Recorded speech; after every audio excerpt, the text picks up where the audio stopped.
నెంబర్లో మరో case register చేయడం జరిగింది.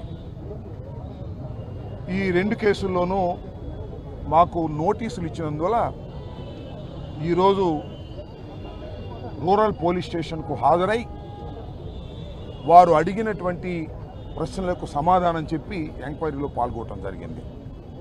అలాగే రజనీ గారు కూడా మరొక కేసులో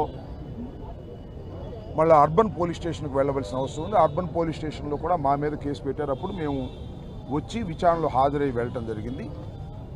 ఈరోజు ఆయన అంతకు ముందు రాలేదు కాబట్టి ఈరోజు అక్కడ కూడా హాజరైన తర్వాత వెళ్ళటం జరుగుతూ ఉంది. మీ అందరికీ తెలుసు, మేమిద్దరం కూడా జగన్మోహన్ రెడ్డి గారి క్యాబినెట్లో మంత్రులుగా చేసినటువంటి వ్యక్తులం.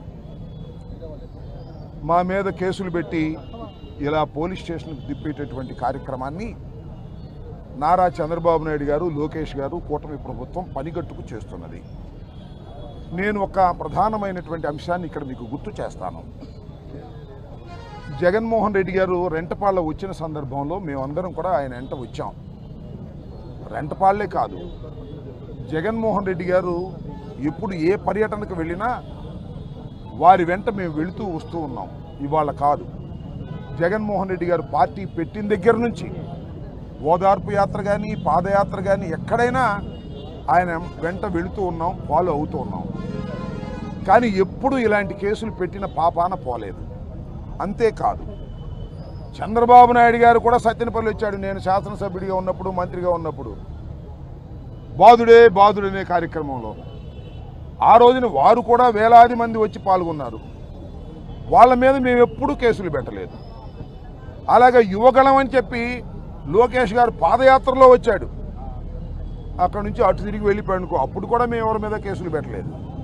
కానీ జగన్మోహన్ రెడ్డి గారి వెంట వచ్చినందుకే మా మీద కేసులు పెట్టి మమ్మల్ని వేధించాలనేటువంటి ప్రయత్నం చేస్తున్నారు.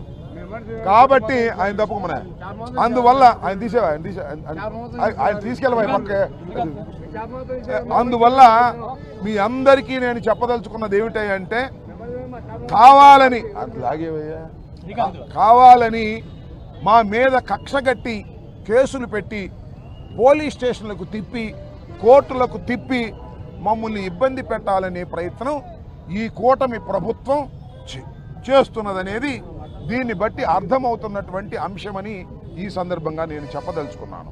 ఇవాళ మా మీద కేసులు పెట్టడమే కాదు, రాష్ట్రంలో వైఎస్ఆర్ కాంగ్రెస్ పార్టీకి చెందినటువంటి నాయకులు అందరి మీద కేసులు పెట్టాలి, లోపలయ్యాలి అనేటువంటి దృక్పథంతో ప్రయత్నం చేస్తూ ఉన్నారు. నిన్ననే మిథున్ రెడ్డి గారు పార్లమెంటు సభ్యుడైనటువంటి వ్యక్తి, ఆయన్ని కూడా అరెస్ట్ చేశారు, కోర్టులో పెట్టారు. ఆయన దించవయ్య బాబు, కోర్టులో పెట్టారు. పెట్టి పోలీస్ స్టేషన్ రాజమండ్రి సెంట్రల్ జైలుకి తరలించేటటువంటి కార్యక్రమం చేశారు. ఈ విధంగా కావాలని లేనిపోని కేసులు పెట్టి మమ్మల్ని వేధించాలనే ప్రయత్నం చేస్తున్నారనేది మీ అందరికీ స్పష్టంగా అర్థమవుతున్నటువంటి అంశం. కాబట్టి తీసేవా తాగి వచ్చాడు. కాబట్టి మీ అందరికీ మనవి చేసేది ఏమిటంటే, ప్రజలు అర్థం చేసుకోండి, ఏ విధంగా ఈ పరిపాలన సాగుతూ ఉన్నదో అర్థం చేసుకోవాల్సినటువంటి అవసరం ఉన్నది. ఇక్కడ మేము పరిపాలన చేశాం, మంత్రులుగా చేశాం. మీ అందరికీ గుర్తుండే ఉంటుంది, సంవత్సరం క్రితం దాకా ఇక్కడ మంత్రిగా వ్యవహరించాను. ఇవాళ సత్తెనపల్లిలో రాజకీయం ఎలా ఉందో నేను ప్రత్యేకంగా మీకు చెప్పాల్సిన అవసరం లేదు. ఇవాళ ఎవరండి ఇక్కడ శాసనసభ్యులు? శాసనసభ్యులుగా ఉన్నాయని ఎక్కడున్నాడు?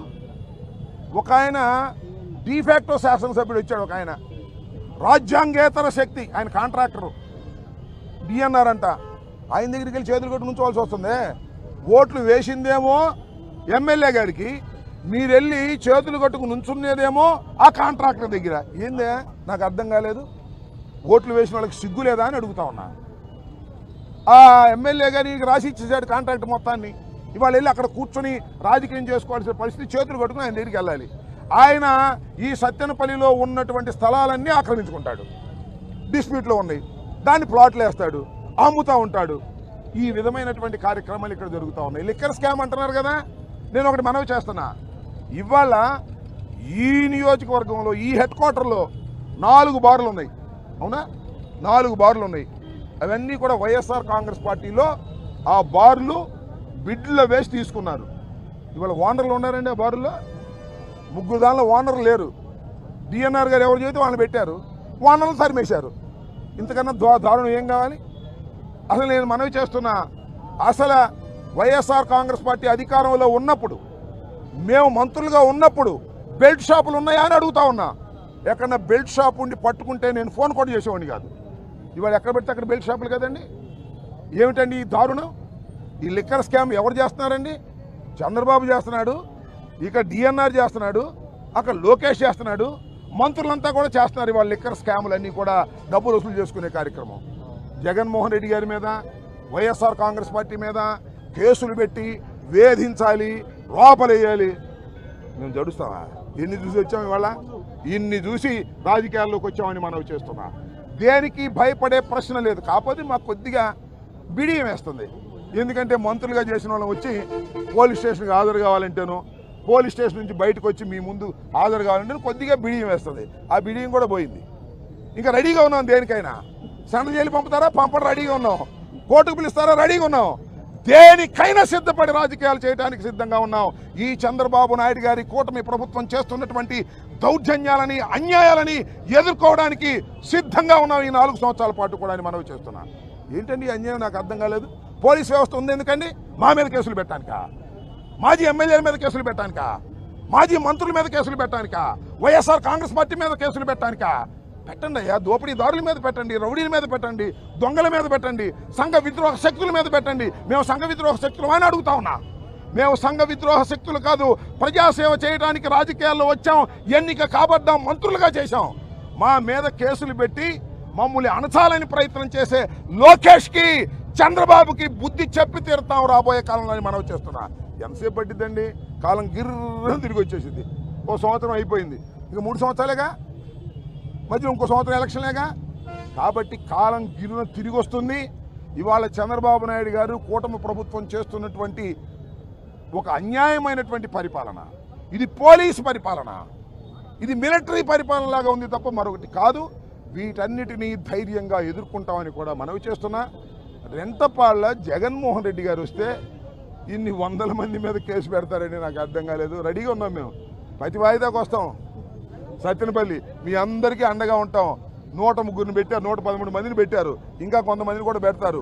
ఇప్పుడు 7 పెట్టారు, ఇంకా కొంతమందిని పెడతారు. భార్గవ్ దీనిలో ఉన్నాడు, అప్పిరెడ్డి దీనిలో ఉన్నాడు, మేడం గారు దీనిలో ఉన్నారు. అందరు బోల్డ్ అంతమంది నాయకులందరినీ దీనిలో పెట్టారు.